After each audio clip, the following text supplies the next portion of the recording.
यो सम्मानित सदनले मलाई सरकारको नेतृत्व दिँदै गर्दा देशमा गम्भीर आर्थिक सङ्कटको स्थिति र एउटा भाष्य बनेको थियो। आम रूपमा नेपालको नियति श्रीलङ्काको जस्तै हुने भयो। यो भाष्य बौद्धिक वर्गमा मात्र सीमित थिएन, आम नागरिकसम्म पनि पुगेको थियो। टेलिभिजन र मोबाइलका स्क्रिनहरूमा छाइरहेको श्रीलङ्काको तस्बिरले सिङ्गो देशलाई आशंकित र एक हदसम्म त्रसित पनि बनाएको थियो। जतिसुकै निराशावादी पनि श्रीलङ्काको दुस्वप्नबाट जागिसकेको छ, किनकि यस बीचमा अर्थतन्त्र केही जागेको छ अहिले। किनकि म यसलाई सरकारको उपलब्धिमा मात्र सीमित गर्न चाहन्न, यसलाई मैले राष्ट्रकै उपलब्धिको रूपमा उल्लेख गर्न चाहन्छु। अहिले सबैजसो आर्थिक सूचकहरू सकारात्मक दिशातिर अगाडि बढ्दैछन्। पछिल्लो 6 महिना यता कुल विदेशी विनिमय सञ्चिति 20.9% वृद्धि भएको छ। अब हामी 9.7 महिनाको वस्तु तथा सेवा आयात धान्न सक्ने सुरक्षित अवस्थामा रहेका छौँ। यसैगरी कुल वस्तु व्यापार घाटामा 15.2% कमी आएको छ। विप्रेशन उल्लेखनीय रूपमा वृद्धि भएको छ। गत वर्षको यसै अवधिका तुलनामा पर्यटक संख्या दोब्बर बढेको छ। बैंक दर र ब्याज दर क्रमशः घट्दै गएको छ। वित्तीय क्षेत्रको स्थायित्व र लगानीको वातावरणमा सकारात्मक सुधार आएको छ। चुहावटलाई कडाइका साथ नियन्त्रण गरिएपछि राजस्व परिचालनमा पनि क्रमशः सुधार आउँदै गएको छ। नेपाल विद्युत प्राधिकरण र नेपाल आयल निगम नाफामा गएका छन् भने नेपाल वायु सेवा निगमको आर्थिक अवस्था पनि सुधार उन्मुख छ। संसारभरिका हाम्रा कूटनीतिक र आर्थिक नियोगहरूलाई वैदेशिक लगानीका लागि परिचालन गरिएको छ र ठूला सम्भावित लगानीकर्तासँग प्रधानमन्त्रीकै तहबाट मैले अग्रसरता लिएको छु र यसमा निकै सकारात्मक सङ्केतहरू देखिएका पनि छन्। यसै बीचमा करिब 35 अरब वैदेशिक सहायता सम्झौतामा हस्ताक्षर भएको छ। उद्योग क्षेत्रमा 274 परियोजना मार्फत करिब 35 अरब नै वैदेशिक लगानी र करिब 15,000 रोजगारी सुनिश्चित भएको छ। लगानी बोर्डबाट 954.30 मेगावाट विद्युत उत्पादन हुने गरी विभिन्न 6वटा जलविद्युत परियोजनाका लागि रु 1,67 खरब लगानी स्वीकृत भएको छ। आर्थिक सुधारकै परिणाम कम्तीमा 20,000 थप रोजगारी सृजना गर्ने गरी रु 2,05 खरब लगानीका 284 नयाँ स्वदेशी उद्योगहरू दर्ता भएका छन्। उत्तरी नाकातर्फ रसुवागढी, हिल्सा, कोदारी स्थित अध्यागमन कार्यालयहरू सुचारू भएका छन्। अर्थतन्त्रलाई गतिशीलतासँगै फराकिलो, दिगो र समावेशी आर्थिक वृद्धि, गुणस्तरीय सामाजिक विकास, सुरक्षा र न्यायको प्रत्याभूति, समष्टिगत आर्थिक स्थायित्व, सङ्घीयताको सबलीकरण र सुशासनको उद्देश्य सहितको अहिलेको बजेट प्रक्रियाबाट उत्पादन र उत्पादकत्व वृद्धि भई देशभित्रै आय र रोजगारीको अवसरहरूको प्रत्याभूति दिलाउन सरकार प्रतिबद्ध छ।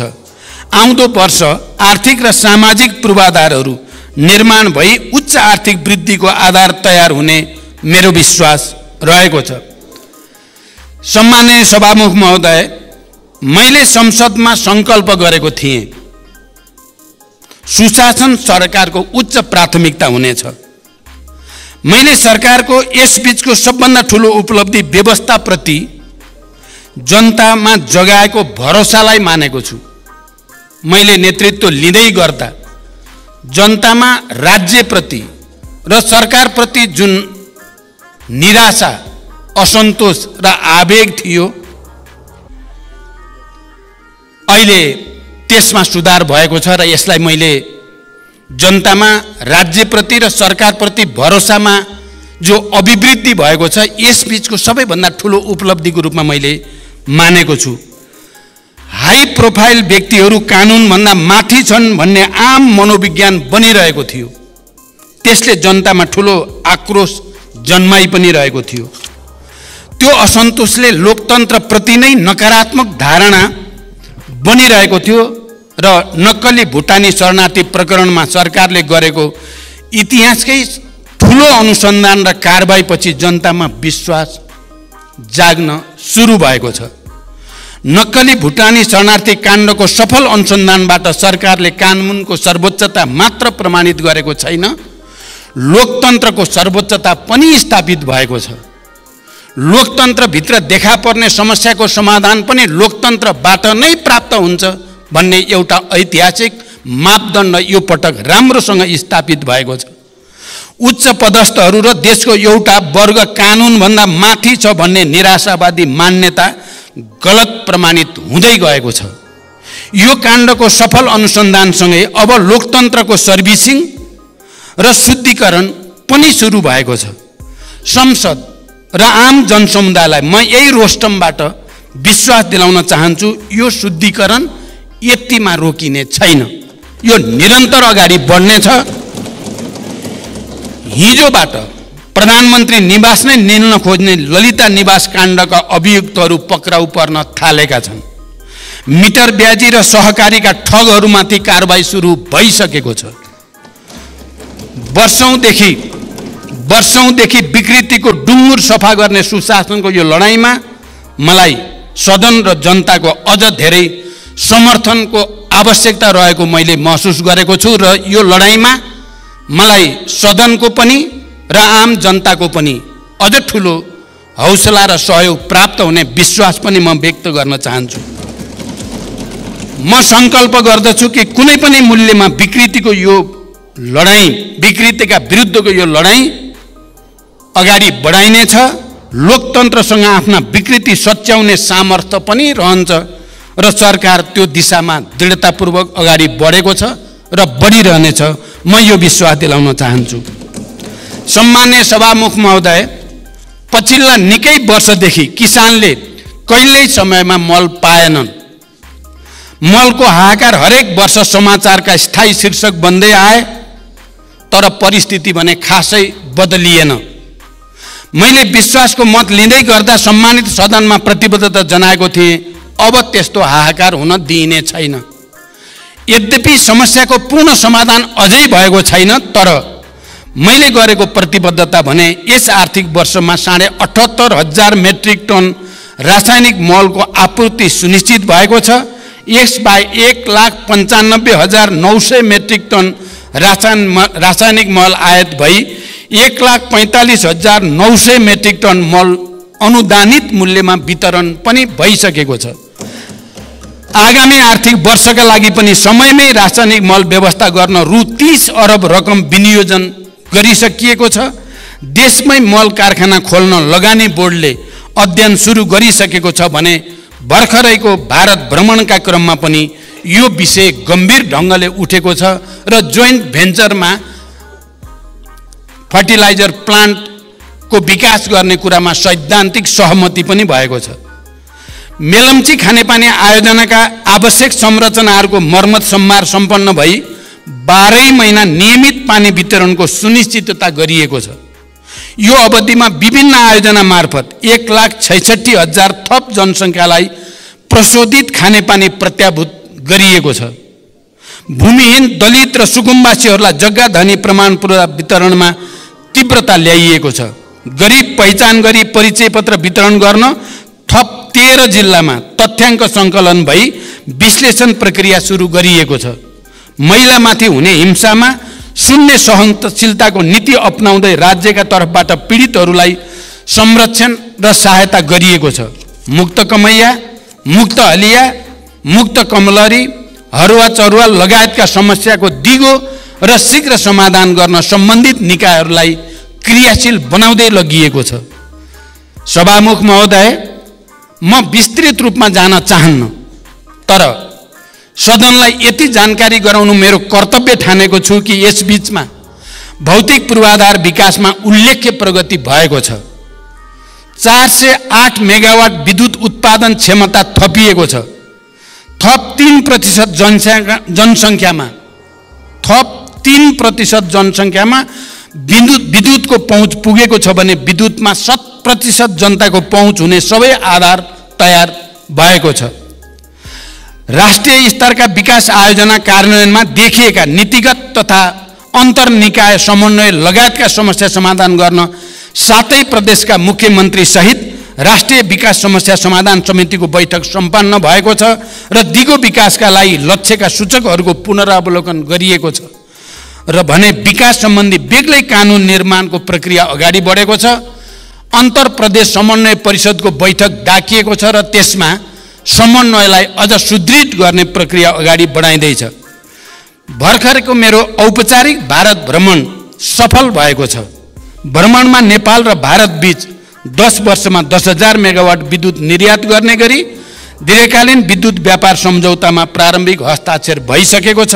यो देशका लागि अत्यन्त ऐतिहासिक र दूरगामी महत्त्वको सम्झौता हो भन्ने कुरामा देशमा कुनै विमति हुन सक्दैन। त्यही क्रममा फुकोट कर्णाली 480 मेगावाट र तल्लो अरुण 669 मेगावाट निर्माण गर्ने विषयमा समझदारी पत्रमा हस्ताक्षर भएको छ भने बुटोल गोरखपुर प्रसारण लाइन 400 केबी को शिलान्यास भएको छ। नेपाल र बंगलादेशका बीचमा विद्युत निर्यात गर्न नेपाल, भारत र बंगलादेश बीच विद्युत बिक्री सम्झौता हुने प्रक्रियामा अगाडि बढेको छ। तेस्रो देशसँग विद्युत निर्यातको बाटो खोल्ने यो प्रक्रिया नेपालको आर्थिक विकासमा ठूलो कोसेढुङ्गा साबित हुनेमा म विश्वस्त छु। मलाई लाग्छ सिङ्गो राष्ट्र पनि यसमा विश्वस्त भइ नै सकेको छ। सम्माननीय सभामुख महोदय, हरेक वर्ष हामी समाचार पढ्थ्यौं र बडो हैरान पनि हुने गर्थ्यौं। शैक्षिक सत्रको आधा समय बितिसक्दा पनि विद्यार्थीले पाठ्य पुस्तक पाएनन्। तर यसपटक भने तिनै सञ्चार माध्यममा हामीले हुम्लादेखि ताप्लेजुङसम्मका दुर्गम जिल्लाका सामुदायिक विद्यालयमा शैक्षिक सत्र सुरु हुनु अगावै पाठ्य पुस्तक पुगेको समाचार पढ्न पायौं। भर्नाकै दिन कलिला विद्यार्थीहरूले मुस्कुराउँदै किताब समातेका सुन्दर तस्बिर पनि हामीले अहिले समाचार पत्रहरूमा देख्न र पढ्न पायौं। केही महिना अघिसम्म विद्यार्थीहरू नो अब्जेक्सन सर्टिफिकेट लिन भक्तपुरको सानो ठिमेमा मध्यरातदेखि कम्बल बोकेर लाइनमा बसेका समाचार आउने गर्दथे। विदेशमा पढ्न हिँडेका युवा विद्यार्थीमा त्यो यातनाले व्यवस्था र अवस्थाप्रति पक्कै पनि वितृष्णा जगाउने गर्दथ्यो। अहिले त्यो सर्टिफिकेट आफ्नै मोबाइलमा प्राप्त गर्न सकिने भएको छ र विद्यार्थीहरूमा एउटा नयाँ आशा, भरोसा र हौसला बढेको छ। राहदानी लिन त्यस्तै सकस थियो। बिचौलियालाई हजारौं तिरेर र हप्तौं लाइन बसेर ठूलो प्रतीक्षापछि मात्र राहदानी हात पर्ने गर्दथ्यो। अहिले राहदानी विभाग अगाडि भिड छैन। आवेदन दिन अब कुनै बिचौलिया चाहिँदैन। आफ्नै मोबाइलबाट 24 घण्टा आवेदन दिन सकिन्छ। पछिल्ला 7 महिनामा मात्रै 18,431 विद्युतीय राहदानी वितरण भएको छ। त्यसैगरी राष्ट्रिय परिचय पत्रमा पनि ठूलो सुधार आएको छ। पुस 11 सम्म दैनिक 7,000 को संख्यामा छपाई हुने परिचय पत्र अहिले 2 शिफ्टमा 15,000 को संख्यामा छापिरहेको छ। 53 जिल्लामा 554 स्थानीय तहमा अभियान सञ्चालन गरी करिब 1,30,00,000 नागरिकको विवरण सङ्कलन गरिसकिएको छ। बढी भीडभाड हुने जिल्ला प्रशासन कार्यालयमा टाइम कार्ड एवं टोकन प्रणाली लागू गरिएको छ। अध्यागमन कार्यालयहरूमा अध्यागमन सूचना प्रणाली नेपाल पोर्ट लागू भएको छ भने हस्तलिखित भिसाको सट्टा क्यूआर कोड सहितको सिस्टम जेनेरेटेड भिसा लागू गरिएको छ र विद्युतीय सवारी चालक अनुमति पत्र प्रणाली थप 5 वटा यातायात व्यवस्था कार्यालयहरूमा लागू भएको छ। विभिन्न सरकारी कार्यालयहरूबाट निश्चित सार्वजनिक बिदाका दिनमा समेत सेवा प्रवाहको व्यवस्था गरिएको छ। कागज मुक्त, नगद मुक्त र लाइन मुक्त देश निर्माणका लागि मैले यसबीचका सुधारलाई सांकेतिक तर निकै दूरगामी महत्त्वका निर्णय ठानेको छु। सार्वजनिक शिक्षा र स्वास्थ्य सरकारको उच्च प्राथमिकतामा छ। सरकारी, सामुदायिक तथा निजी अस्पताललाई कुल शय्याको 10% विपन्न, असहाय, बेवारिसे, बिरामीको निःशुल्क उपचारको लागि प्रदान गर्नै पर्ने व्यवस्था हुँदैछ। यसले लाखौं गरिब परिवार लाभान्वित हुनेछन् भन्ने मेरो विश्वास छ। दुर्गम क्षेत्रमा ज्यान जोखिममा परेका गर्भवती तथा सुत्केरी महिलाहरूको सुरक्षित हवाई उद्धारलाई बढाइएको छ। कैलालीको गेटामा शहीद दशरथचन्द्र स्वास्थ्य विज्ञान विश्वविद्यालय खोल्ने निर्णय भइसकेको छ। लुम्बिनी प्रदेशमा नेपाल विज्ञान तथा प्रविधि प्रज्ञा प्रतिष्ठानको विशिष्टीकृत अनुसन्धान केन्द्र बन्दैछ। भरतपुर अस्पताल र भेरी अस्पताललाई चिकित्सा विज्ञान राष्ट्रिय प्रतिष्ठानको आङ्गिक अस्पतालको रूपमा सञ्चालन गर्ने निर्णय कार्यान्वयनमा गइ नै सकेको छ। तिलगङ्गा अस्पताललाई मानित विश्वविद्यालय बनाउने निर्णय भइसकेको छ र सरकारी अस्पतालहरूको स्तरोन्नतिसँगै नयाँ मेडिकल कलेजहरू थपिँदै गएका छन्।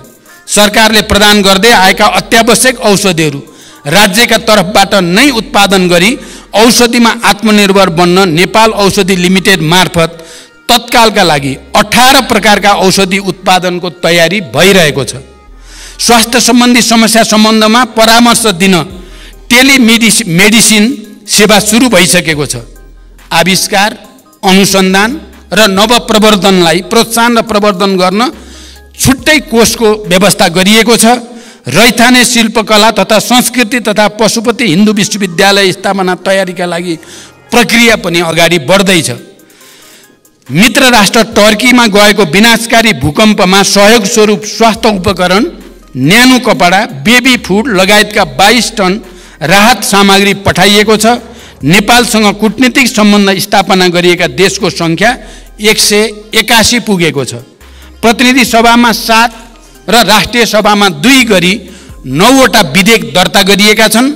त्यसै गरी 8 वटा कानुन संशोधन र एकीकरण गर्न बनेको विधेयक तर्जुमा गर्न सहमति प्रदान गरिएको छ भने 11 वटा विधेयकलाई सैद्धान्तिक सहमति प्रदान गरिएको छ। विभिन्न विषयका 17 वटा नियमावली, 3 वटा गठनादेश र 5 वटा निर्देशिकाको तर्जुमा सहमति प्रदान गरिएको छ। सभामुख महोदय, संसदको पहिलो सम्बोधनमा मैले सङ्कल्प गरेको थिएँ वैदेशिक रोजगारीमा गएका दिदीबहिनी दाजुभाइहरूलाई माथि राज्यको उपेक्षा अब अन्त गरिनेछ। वैदेशिक रोजगारीलाई सुरक्षित, सम्मानित बनाउन यसबीचमा केही महत्त्वपूर्ण र दूरगामी कामहरू भएका छन्।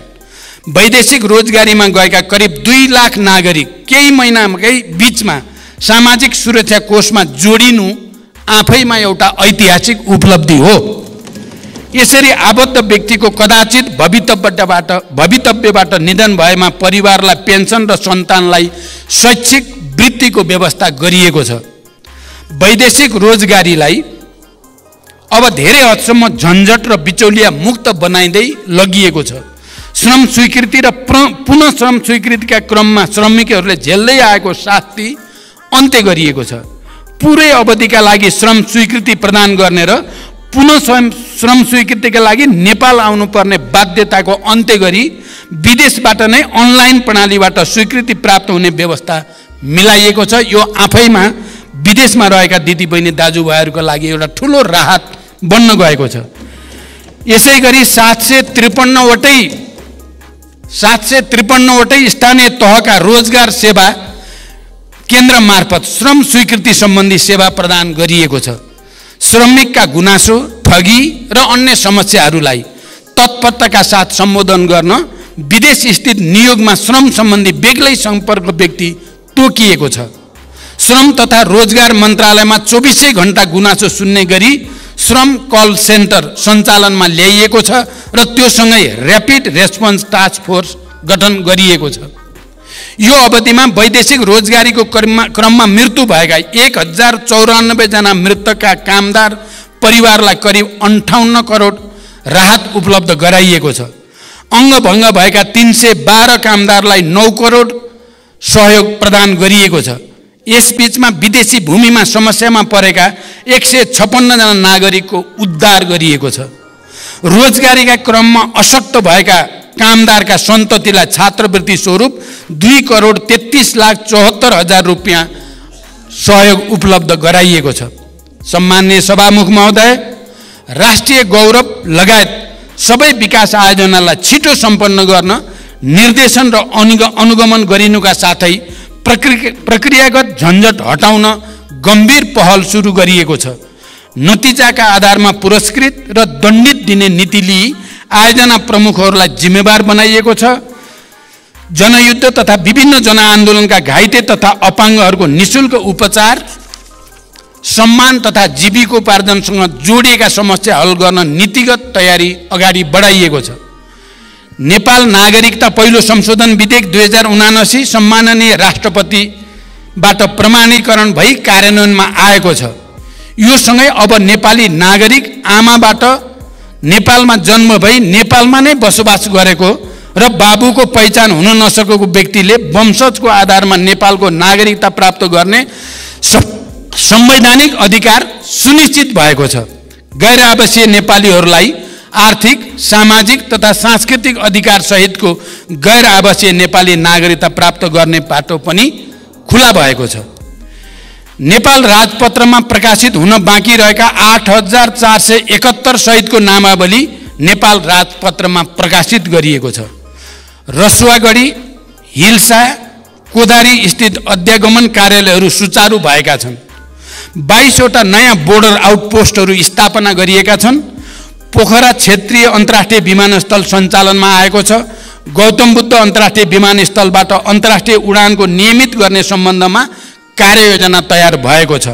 खेलकुद क्षेत्रको विकासका लागि सघन प्रयासका साथै नेपाली क्रिकेट टिमका प्रशिक्षक तथा खेलाडीहरूलाई नगद प्रोत्साहन उपलब्ध गराइएको छ। सभामुख महोदय, आज यो अवसरको उपयोग गरेर म अपिल गर्न चाहन्छु, केही हुँदैन, अवस्था बदलिनेवाला छैन भन्ने हीन भावनाबाट माथि नउठेसम्म यो देशले आफैमाथिको विश्वास फर्काउन सक्दैन। आज म यो अवसरको सदुपयोग गर्दै म विशेष रूपले अपिल गर्न चाहन्छु, केही हुँदैन, अवस्था बदलिनेवाला छैन भन्ने हीन भावनाबाट माथि नउठेसम्म यो देशले आफैमाथिको विश्वास फर्काउन सक्दैन। म दोस्रो पटक प्रधानमन्त्री हुँदा देशमा 18 घण्टासम्म लामो लोड सेडिङ थियो भन्ने कुरा हामी कसैले बिर्सेका छैनौँ। केही महिनामै हामीले लोड सेडिङ मुक्त उज्यालो नेपाल बनायौँ र आज केही वर्षमै भारत र बङ्गलादेशलाई समेत बिजुली बेच्ने ठाउँमा हामी आइपुगेका छौँ। दृढ इच्छा शक्तिका साथ पहल गर्यो भने धेरै चिज हुन सक्छ भन्ने कुराको यो ठोस सबुत हो। पेट्रोलियम पदार्थको आयात न्यून बनाएर 10,000 मेगावाट बिजुली निर्यात गर्ने उत्साहजनक बिन्दुमा हामी आज आइपुगेका छौँ र यति उज्यालो भविष्यको यति नजिक, देशको यति उज्यालो भविष्यको यति धेरै नजिक हामी यसअघि कहिले पनि थिएनौँ। तर सामाजिक सञ्जालका चित्रहरूले राष्ट्रका प्राथमिकताहरूलाई विषयान्तर गरिरहेको भान हुन्छ।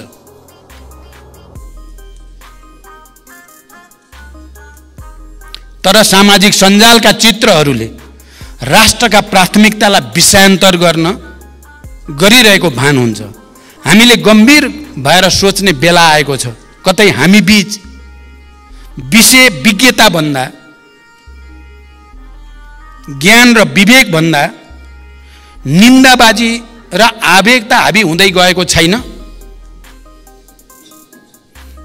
जनताका वास्तविक मुद्दाहरू हराउँदै गएर सतही, सस्ता, बाजारू विषयले महत्त्व पाएर जनतामा निराशा र असन्तुष्टि फैलाउने काम त हामीले गरिरहेका छैनौँ। कतै हाम्रै व्यवहारले राजनीतिको चरित्र र चेहरा त कमजोर बनिरहेको छैन।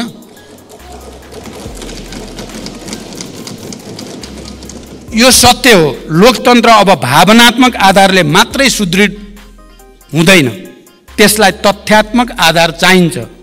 मतदाताको रूपमा देशमा एउटा नयाँ पुस्ता तयार भइसकेको छ, जसले त्यस्तो पुस्ता जसले युद्धको विभीषिका देख्नु परेन। विद्यालयमा पुग्न 3-4 घण्टा पैदल हिँड्नु परेन।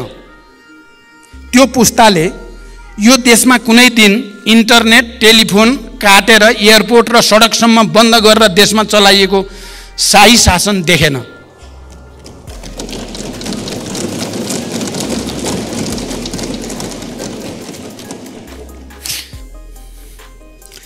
सञ्चार गृहमै पसेर वर्दीधारीहरूले सम्पादकहरूलाई के छाप्ने, के देखाउने, के सुनाउने भनेर निर्देशन दिन्थे भन्ने इतिहास पनि आज सोसियल मिडियामा उन्मुक्त पुस्तालाई थाहा छैन।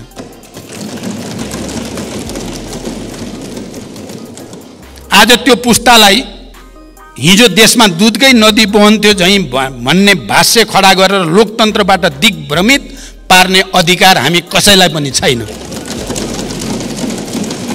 20 वर्ष अघि र आजको जनताको जीवनस्तरमा आएको परिवर्तनलाई बिर्साउन खोजिँदैछ। सुशासनमा समस्याले यो अवस्था सिर्जना भयो। सुशासनको प्रत्याभूति गर्दै लोकतन्त्रको सुदृढीकरणका लागि सिङ्गो संसद एक ठाउँमा उभिनेछ भन्ने मेरो विश्वास सुदृढ हुँदै गएको छ। हाम्रो सार्वजनिक बहसको स्तर खस्किँदैछ। चौतर्फी अविश्वास खडा गर्ने र लोकतान्त्रिक संस्था विरुद्ध मोहभङ्ग पैदा गर्ने प्रयासहरू भइरहेका देखिन्छन्। संसदसँगै पनि कहिलेकाहीँ मेरो गुनासो रहने गरेको छ। भर्खरको मेरो भारत भ्रमणमा वर्षौंदेखि रोकिएको नेपाल भारत पारवान सन्धि संशोधन सहित नवीकरण गरियो। भारत र तेस्रो विश्वसम्म विद्युत निर्यातका लागि ऐतिहासिक ब्रेक थ्रु भयो। तर हामीले यति ठूला उपलब्धिहरूलाई छाडेर मुर्गा राङ्गो कि भैँसी भन्ने विवादमा संसदको लामो समय लियौं। यस्ता घटनाबाट जनतामा पर्ने प्रभावबारे यो सम्मानित सदन गम्भीर हुनेछ भन्ने म विश्वास व्यक्त गर्न चाहन्छु। सम्माननीय सभामुख महोदय, सामाजिक न्याय, सुशासन र समृद्धिलाई सरकारले सर्वोपरि लक्ष्यको रूपमा लिएको छ। संस्थागत तथा प्रक्रियागत सुधारका कार्य सरकारको उच्च प्राथमिकतामा छन्। समावेशी सङ्घीय लोकतान्त्रिक शासन व्यवस्थाको सुदृढीकरण, अर्थतन्त्रको पुनरुत्थान र सबलीकरण, सार्वजनिक सेवा प्रवाहमा सुधार र सरलीकरण, नागरिक मैत्री प्रशासनको स्थापना, भ्रष्टाचार नियन्त्रण र राज्यको सबै तहमा सुशासनको प्रवर्धनमा सरकार निरन्तर सक्रिय रहेको छ र निरन्तर सक्रिय रहनेछ। विकास निर्माणमा तीव्रता, शान्ति प्रक्रियाको तार्किक निरूपण, सामाजिक न्यायको प्रत्याभूति, स्वतन्त्र र सन्तुलित परराष्ट्र नीतिको अवलम्बनबाट राष्ट्रिय हितको अधिकतम रक्षाको लागि सरकारको प्रतिबद्धता म फेरि यो सम्मानित सदन समक्ष दोहोर्याउन चाहन्छु। सरकारलाई निरन्तर साथ र सहयोगका लागि आम जनसमुदाय, प्रशासन यन्त्र, संसद, गठबन्धनका सहयात्री, सञ्चार जगत, मित्र राष्ट्रहरू, सबै राजनीतिक दलहरूप्रति म आभार प्रकट गर्दै भविष्यमा पनि यसको निरन्तरताको अपेक्षा गर्दछु। आउँदा दिनमा यो सम्मानित सदनमा राष्ट्रको आर्थिक र सामाजिक जीवनका अझ धेरै उत्साहजनक र सुखद सूचकाङ्कहरू पेश गर्ने प्रतिबद्धता पनि म जनाउन चाहन्छु। सम्माननीय सभामुख महोदय, मैले थोरै समीक्षात्मक यति टिप्पणी राखिसकेपछि म अब सिधै बजेटबारे उठेका केही ठोस प्रश्नको ठोस उत्तरतिर जान चाहन्छु। पहिलो र अलि सैद्धान्तिक र राजनीतिक महत्त्वको विषयमा यो सम्मानित सदनको ध्यान आकर्षण गर्न चाहन्छु। मैले पहिले पनि साङ्केतिक रूपमा भनेको छु, हाम्रो नीति कार्यक्रम, सरकारको नीति कार्यक्रम घोषणा गर्ने प्रक्रिया परम्परा र त्यसलाई पारित गर्ने हाम्रो प्रणाली र लगत्तै बजेट वक्तव्य पाठ गर्ने र त्यसलाई पारित गर्ने प्रक्रिया र प्रणाली हाम्रो परम्परागत छ। यसले मान्य सदस्यहरूको लोकतान्त्रिक अधिकार र नीति कार्यक्रम, सरकारको नीति कार्यक्रम बनाउने कुरा र बजेट निर्माणको कुरामा जुन सक्रियता र योगदान संस्थागत हुनुपर्ने हो त्यस्तो हुने गरेको छैन। मैले पहिला पनि भनेको छु, यो प्रक्रियालाई हामीले यसै पटक बदल्ने सोच त बनायौं, यसै पटक नीति कार्यक्रम र बजेटको बीचको अवधि बढाउने, नीति कार्यक्रमको विषयमा सदनमा छलफल गरेपछि सांसदहरूले प्रस्तुत गरेका विषय समेतलाई समावेश गरेर त्यसलाई परिमार्जित गरेर टुङ्ग्याउने, त्यसै गरिकन नीति कार्यक्रमले अंगीकार गरेको विषयलाई आधार बनाएर बजेट निर्माण गर्ने र त्यो बजेटमाथि पनि सबै मान्य सदस्यहरू निर्वाचितदेखि समानुपातिक राष्ट्रिय सभाका सबैको पनि योगदानबाट त्यसलाई पनि संशोधन र परिमार्जन गर्ने र त्यसलाई एउटा नयाँ निष्कर्षमा पुर्याउने जमर्को हामीले नगरेको होइन। तर यो पटक हामीलाई समयको साह्रै ठुलो दबाब रह्यो, हामीले त्यसो गर्न सकेनौँ। म त्यसकारण नीति कार्यक्रम र बजेटका सन्दर्भमा यो सम्मानित सदन समक्ष र सबै राजनीतिक दल र नेताहरूलाई, राष्ट्रिय सभाका मान्य सदस्यहरूलाई पनि र सम्पूर्ण बुद्धिजीवी नागरिक समाज र आम जनतासँग पनि म एउटा अपिल गर्न चाहन्छु। बजेट निर्माण प्रणालीमा सुधारका सम्बन्धमा सम्मानित यस सदनमा मान्य सदस्यहरूबाट जिम्मेवारीपूर्वक सुझावहरू प्रस्तुत त भएका छन्।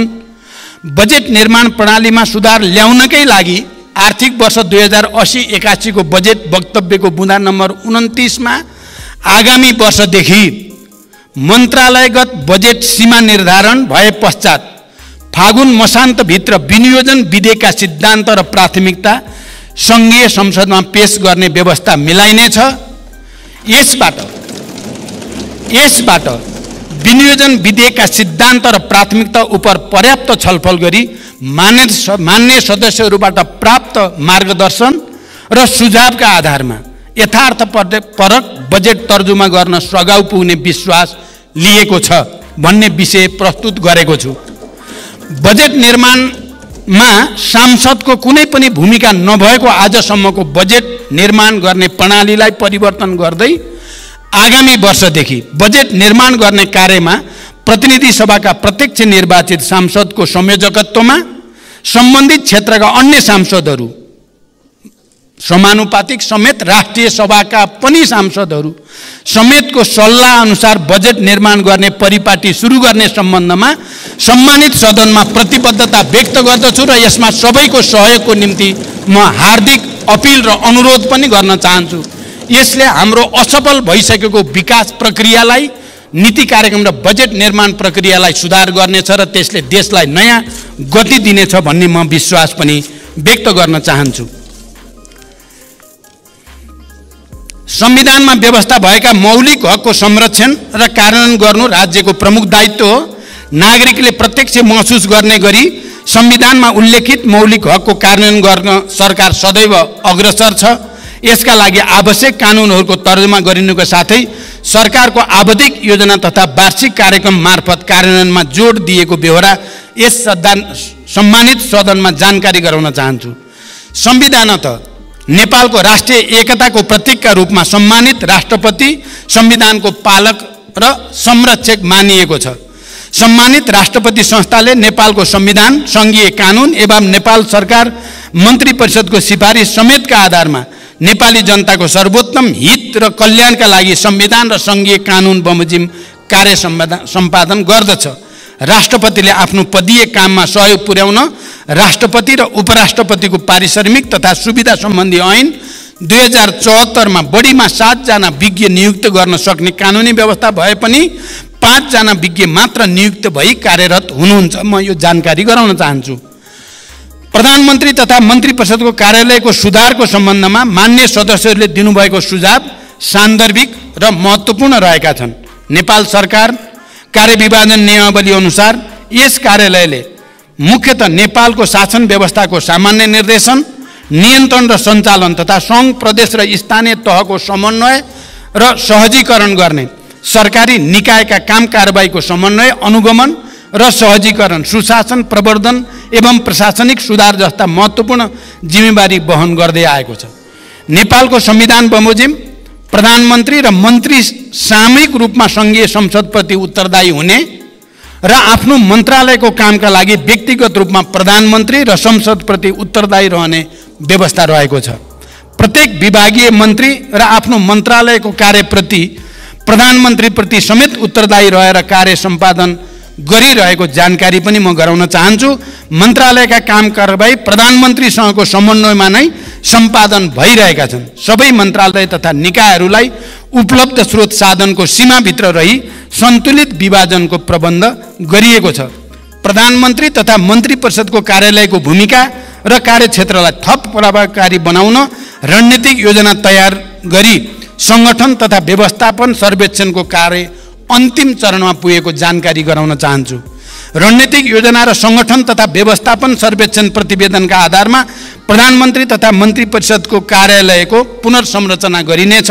राष्ट्रिय अनुसन्धान विभाग, सम्पत्ति शुद्धिकरण अनुसन्धान विभाग, राजस्व अनुसन्धान विभाग लगायतका निकायहरूको कार्य सम्पादन प्रभावकारिताका सम्बन्धमा मान्य सदस्यहरूले देखाउनु भएको चासोप्रति म सकारात्मक छु र आफ्नो तर्फबाट त्यसमा सुधारको निम्ति पहल गर्ने विश्वास पनि दिलाउन चाहन्छु।